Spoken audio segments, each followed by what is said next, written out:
Félicitations, Joséphine, pour la présentation. Merci. Est-ce que je peux avoir le droit de partager mon écran, s'il vous plaît? Ça devrait arriver. Tout à fait, vous avez le droit de partage d'écran.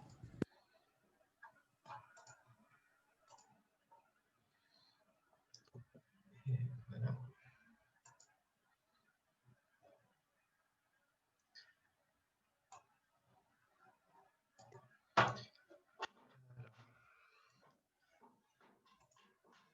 Bonjour, est-ce que vous voyez mon écran bien? Oui, oui, tout à Ah, fait. super. Donc, bonjour et bienvenue sur cette présentation. Je m'appelle Emmanuel Karistineos et actuellement je suis doctorant à Johannes Kepler University et je vais vous présenter l'article avec titre Music Gender Descriptor for Classification Using Tonality Trajectories. Ce travail était développé en cadre de mon stage de master auprès d'Isabelle Bloch, Morena Andreata et en collaboration avec Corentin Guichaoua et Luligo. On va commencer avec une introduction sur des notions de base. Ensuite, on va présenter les résultats principaux de cet article, ainsi que ses applications sur la classification du genre musical. À la fin de la présentation, on va discuter quelques pistes pour le futur de ce descripteur harmonique qui s'appelle une trajectoire. Notre objectif était d'abord de définir proprement ce que c'est une trajectoire harmonique d'asymptotes. Ensuite, explorer ces perspectives, surtout dans la classification du genre musical. La trajectoire est un outil harmonique de représentation musicale qui n'a pas de vocabulaire restreint des accords. Donc, on va d'abord définir ce qu'on considère d'être un accord et sa présentation en tant qu'ensemble de la classe des auteurs. En effet, un accord est juste une combinaison quelconque de notes et la représentation de la classe des auteurs consiste à énumérer les 12 sémitons de l'octave. Donc, par exemple, si on commence par Do, Do égale à 0, à une octave quelconque, Do dièse à 1, Ré à D, etc. Donc, les tonettes. Les tonettes, c'est un outil de représentation musicale, un réseau ou un graphe, si vous voulez, des tonnes et des notes. Il consiste d'habitude de 3 intervalles auxquels on organise les notes dans l'espace. Le plus connu est les tonettes néo-riemanniens ou tonettes 3, 4, 5. Il y a 3 axes sur les intervalles 3, 4, 5, ça veut dire 3 mineurs, 3 majeurs et quart parfaite, et c'est complémentaire. Donc, dans les tonettes 3, 4, 5, les voisins de Do sont les mi bémol, les mi naturels, les fa, et c'est complémentaire, c'est-à-dire les la bémol, les sol. Dans la thèse de Louis Bigot, on trouve la première définition d'une trajectoire dans les tonettes, où on regarde une séquence des accords en fonction des voisins de ces notes dans les tonettes. Notre but était de développer cette définition, cette notion, et arriver à une définition formelle de trajectoire. On définit du coup formellement une trajectoire dans un tonette T. C'est un chemin S dans cette tonette, ce qui équivaut à une liste de coordonnées dans l'espace T. Les problèmes auxquels on était appelé de résoudre, c'est comment placer les accords d'une pièce musicale symbolique par ailleurs dans un tonette. Donc, notre premier défi, c'était de définir une méthode efficace et déterministe afin de récupérer des coordonnées fixes d'un accord dans un tonette. Notre système agit à donner une position arbitraire à une note de l'accord, ensuite faire une recherche exhaustive des voisins de cette note dans la configuration du tonette, ensuite les voisins des voisins, les voisins de voisins de voisins, tant que toute note de l'accord a une position. S'il y a des notes non voisins, on crée un nœud virtuel intermédiaire comme dans la figure. En expliquant la figure, on place Do dans la position 0, 0. Ensuite, on cherche dans cette dans cette configuration cartésienne du tonnet, on cherche les voisins des dons dans des diverses configurations de tonnets. On voit que le tonnet néo-riemannien, ou tonnet 3, 4, 5, il représente un accord majeur comme un triangle. Mais dans des autres cas, ils ne sont pas forcément tous les notes connectées. C'est pour ça qu'en rouge, on place des nœuds virtuels avec lesquels on peut placer tous les notes de l'accord. Considérons maintenant qu'on connaît les positions des notes d'un accord X et on veut positionner dans les tonnets un accord Y relativement à X. Il s'agit de trouver les couples des notes dans les produits de X croix Y qui minimisent la distance de l'accord Y entière dans les tonnets. Mais bien sûr, la musique n'est pas séquentielle, donc on ne peut pas se permettre de naïvement poser les accords dans le tonnet l'un après l'autre. Avec guide la compacité des segments des 3 accords perpétuels, on calcule des distances optimales en fonction de l'accord qui poursuit et les désaccords qui précèdent.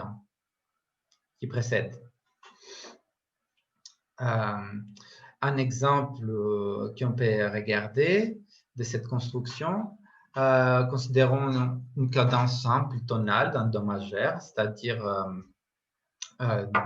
la tonale do majeur, la sous-dominant, fa majeur, la dominant, sol majeur, et encore à nouveau la tonale do majeur.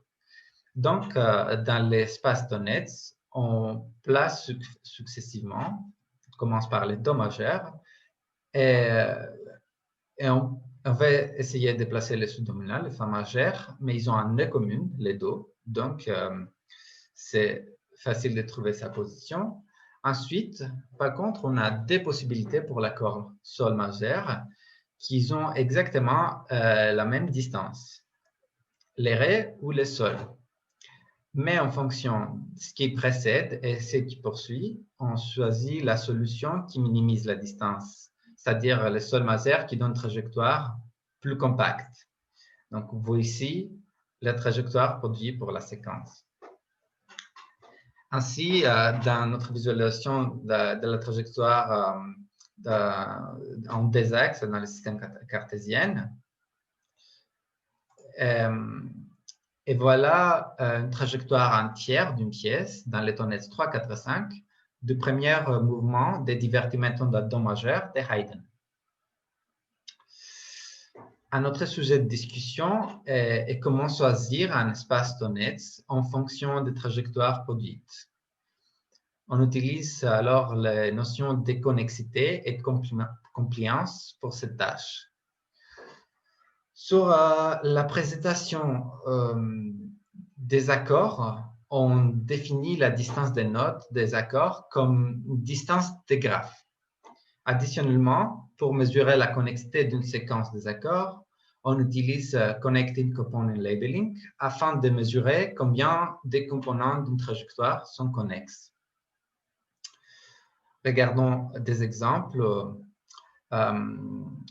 On considère les cadences d'un do majeur que j'ai montré précédemment, c'est-à-dire tonal, sous-dominant, dominant, tonal, dans des divers tonnets. On obtient la trajectoire dans les tonnets 3, 4, 5 qui ont bien montré, mais on voit que pour les séquences tonales, c'est souvent les tonnets 3, 4, 5, les tonnets néo-riemanniens qui donnent les trajectoires la plus compacte, et les autres, ils sont moins connexes. Mais pour des séquences moins harmoniques, prenons par exemple un exemple atonal, les tonnets 3, 4, 5 performent, n'est pas idéal, ils ne performent pas bien, mais par exemple un autre tonnet tel que le tonnet 1, 4, 7, il produit une trajectoire beaucoup plus connexe. On peut aussi considérer de mélodies dans des tonnets 1, 2, 9 par exemple, qui sont beaucoup plus connexes que des autres configurations de tonnets. En résumé, notre construction agit à prendre une partition symbolique, extraire l'harmonie des accords, trouver les tonnettes appropriées et construire la trajectoire. Ensuite, on réduit la trajectoire à un graphe non dirigé et pointéré, car un graphe est un objet mathématique beaucoup plus facile à gérer dans l'informatique. Donc, par la graphe de la trajectoire, on calcule des valeurs de centralité, telles que la centralité Caltz, la centralité harmonique, la centralité de proximité, le coefficient de clustering global et le coefficient de clustering carré. Notre intérêt, c'est de faire une réduction vaste des dimensions de trajectoire sans perdre l'efficacité sur la tâche de la classification. Notre intuition pour l'extraction de ces valeurs descriptives d'une graphe était visuellement captée par la séparation des pièces musicaux. Donc, dans notre figure, chaque point correspond à une pièce où ses coordonnées x, y, z correspondent aux valeurs Caltz, clustering global et clustering carré respectivement de leur trajectoire. On peut regarder des pièces de Mozart en bleu, les pièces de Beethoven en rouge, les pièces de Bach en vert. On voit que les classes sont presque linéairement séparées avec ces trois valeurs de centralité. Mais afin de mieux vérifier la qualification de la trajectoire comme un descripteur pour la classification musicale, on a récupéré une base de données beaucoup plus grande et on a appliqué de l'apprentissage. Notre base de données consiste à 550 fichiers MIDI de 8 classes différentes qui originent de 3 sources: le corpus de musique 21, l'espace MIDI et MIDI Links. On utilise des techniques de base pour l'apprentissage, le classificateur Random Forest avec un forêt de taille 300 et le classificateur K-Nearest Neighbors avec un nombre de 10 voisins. Pour l'entraînement, on utilise 70% de la base de données et on utilise 30% pour le testing. Tout au long de nos résultats, on utilise les F1 score moyen et pondéré comme une valeur d'évaluation. Donc, nos classes consistent à 8 différents styles compositionnels. On utilise des œuvres de Bach, de Beethoven, de Chopin, de Monteverdi, de Mozart, de Palestrina, de Schumann et un corpus de pièces de standard jazz. Les résultats de la classification binaire entre ces classes sont présentés dans le tableau. En effet, on compare une classe contre une autre. Et en effet, on remarque que la trajectoire est capable de compléments séparés quelques classes, telles que Beethoven et Bach, par exemple, ou Mozart et Bach.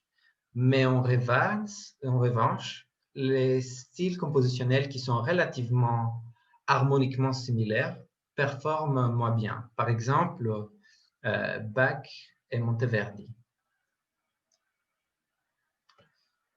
Maintenant, on a ainsi testé notre descripteur sur la tâche de la classification multiclasse.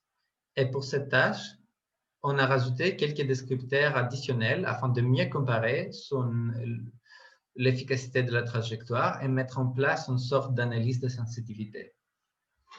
On voit que la trajectoire a considérablement assisté à l'amélioration de la séparation des classes. On voit que la trajectoire toute seule y performe presque à 50% sur l'ensemble de séparation des classes parmi 8 classes. Mais en combinaison avec des autres descripteurs, il montre à 82%. Dans ces matrices de confusion, on peut voir les résultats plus précisément. Et en effet, on voit une confusion du classificateur dans les classes qui sont harmoniquement plus complexes et relativement dans la même période. Par exemple, on a une bonne séparation des classes dans le cas de Palestrina, Monteverdi et Bach, mais une fois qu'on rentre dans le compositeur de la période classique et romantique, on voit que le classificateur se trompe beaucoup plus. Mais une fois qu'on choisit des pièces de standard jazz qui ont une harmonie beaucoup plus différente, le classificateur performe, il est beaucoup meilleur.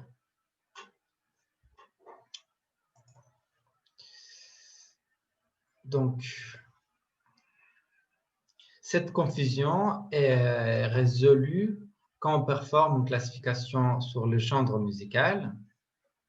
Et cette fois, on a séparé en classes des Renaissance, baroque, musique classique et jazz. Et notre classificateur performe jusqu'à 94% de séparation des classes. Donc, en résumé, dans notre article, on a présenté la trajectoire harmonique, qui est un outil puissant des représentations musicales avec des potentiels dans la classification du genre musical. Donc, la trajectoire, ses limites sont que la trajectoire est un descripteur complémentaire et devrait être utilisé en unison avec des autres descripteurs. Mais ses avantages sont qu'il n'utilise pas un vocabulaire prédéfini des accords et il ne se limite pas seulement à l'harmonie, mais en considérant des différentes configurations de tonnettes, on peut aussi modéliser la mélodie d'une pièce. Donc, pour les perspectives du futur, on propose de tester les descripteurs de la trajectoire dans des bases de données beaucoup plus grandes, telles que la base de données LAC-MIDI et Million Song Dataset, ainsi que de décompresser cette information de la trajectoire très concise en rajoutant une dimension de plus pour les auteurs des notes. Donc, je vous remercie de votre attention. Est-ce qu'il y a des questions? Merci Manos. Merci. Vous Les pourriez questions que mettre j'avais, le je les ai partage posées. d'écran, s'il vous plaît. Bien sûr. Les questions que j'avais, je les ai posées en amont, donc je vais laisser la parole à ceux qui en auraient.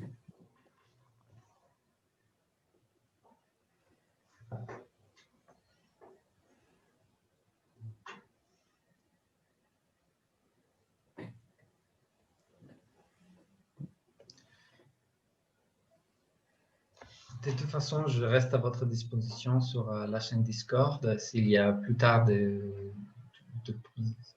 envie d'une précision ou des questions. Donc, Alors peut-être pour rebondir quand même un petit peu, quelque chose sur lequel il est intéressant d'insister, c'est que ces expériences avec la centralité montrent que les trajectoires ont une valeur dans la représentation de ce qui se passe dans la pièce. Et ensuite, c'est éventuellement quelque chose qu'on peut utiliser en soi aussi, au lieu de simplement le réduire à des paramètres de centralité. Et donc, éventuellement, pour pouvoir générer des transformations et éventuellement créer des nouvelles pièces. Je pense que Moreno peut éventuellement parler un petit peu le temps que JSON se réinstalle.